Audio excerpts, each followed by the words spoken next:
we will find ourselves delivering these procedures, delivering this framework, but then you, as the steering committee or the commissioners of customs in East Africa, have also approved other frameworks for JICA or for World Bank. Now, at what point is the team, the steering committee, ready to align this? Or to what extent do you see you supporting us to deliver the procedures? Yes, Jana. Thank you very much, Commissioner, for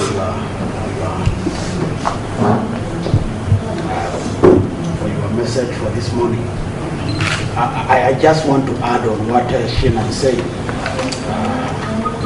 because EAC, we have actually run the project for all this time. We want to go to pilot now.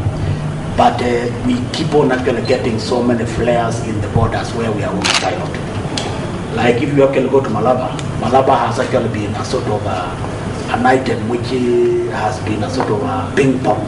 We hear at times Ugandans are doing some system changes, and we find that there's a clocking of trucks from Kenyan side.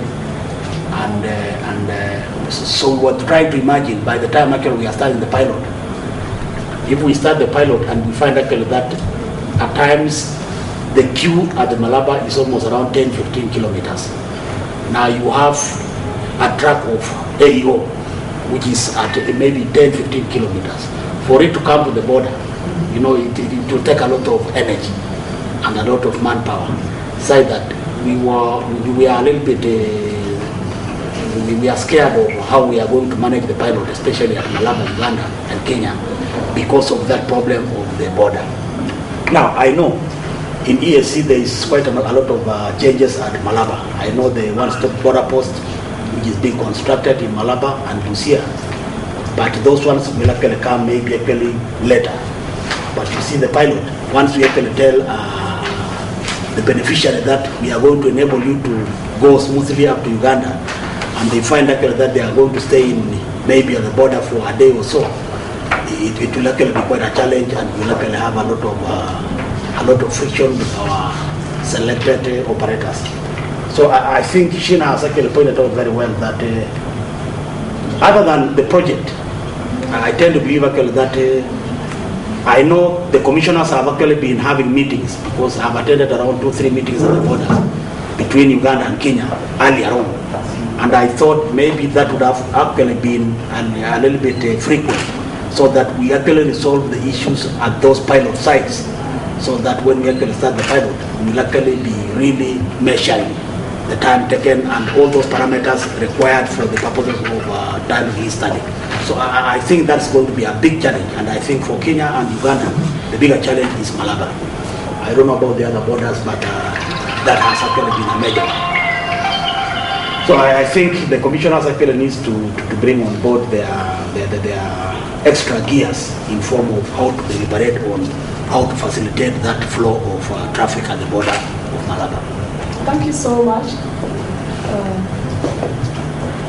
Just like my colleague from Kenya, he has just shown the experience from the Malaba side, on the Kenyan side and the Ugandan side.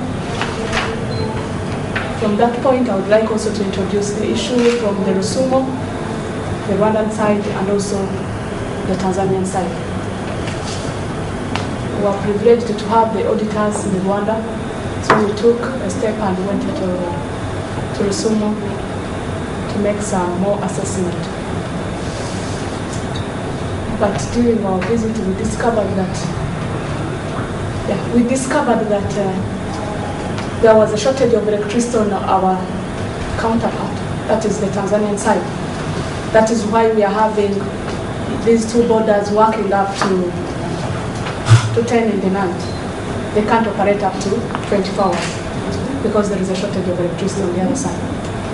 But they promised us that it is being worked on so that we can have the border working 24 hours like the other borders. I don't know.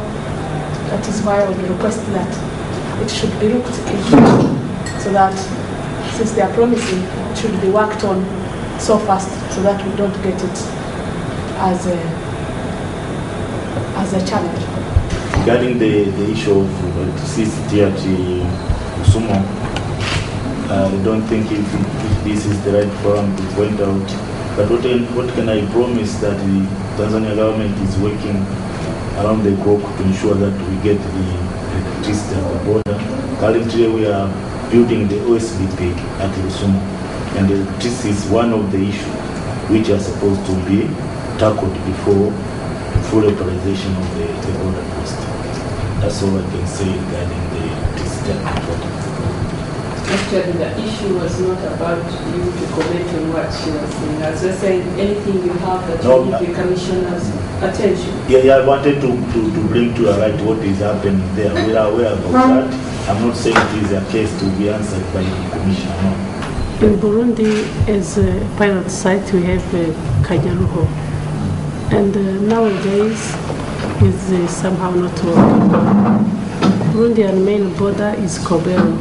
And we plan to implement one-stop border post at Kobero, not Kanyaru. And we plan that the one-stop border post will be operating as soon as possible. So we would like to have Kobero among the pilot sites of AO program. Piloting means you are testing. You get it? You are testing. Now you cannot fail to test because there are a few challenges. It's not until you have gone in that then you can say, okay, we have a challenge here, we can address it. I told you the last time we met that our borders are characterized by too much confusion. You have Rwanda here, you have Uganda here. Before you cross to Rwanda in Katuna, you have all these small agencies. URA, ISO, UNBS, NDA, Migration, Uganda Police, etc. And everybody is a stakeholder, is interested.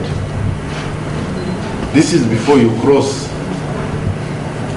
Now when you cross, you will find the Rwanda Revenue Authority, intelligence, so many. It's a replica. It's a replica of what is on the other side. So if you are going to achieve the objectives of collecting taxes and facilitating trade, and you have to go through all this in order to cross, and then when you cross, you have to go through all this. When will you facilitate trade? It's not possible that you can do it. That is why all the countries in East Africa, every country in the EAC is trying to do something about the border, isn't it? All of you are talking about one-stop border. Everybody is trying to do something. Now, this is before you reach the border. Then you have along the way changes. You are stopped by traffic, you are stopped by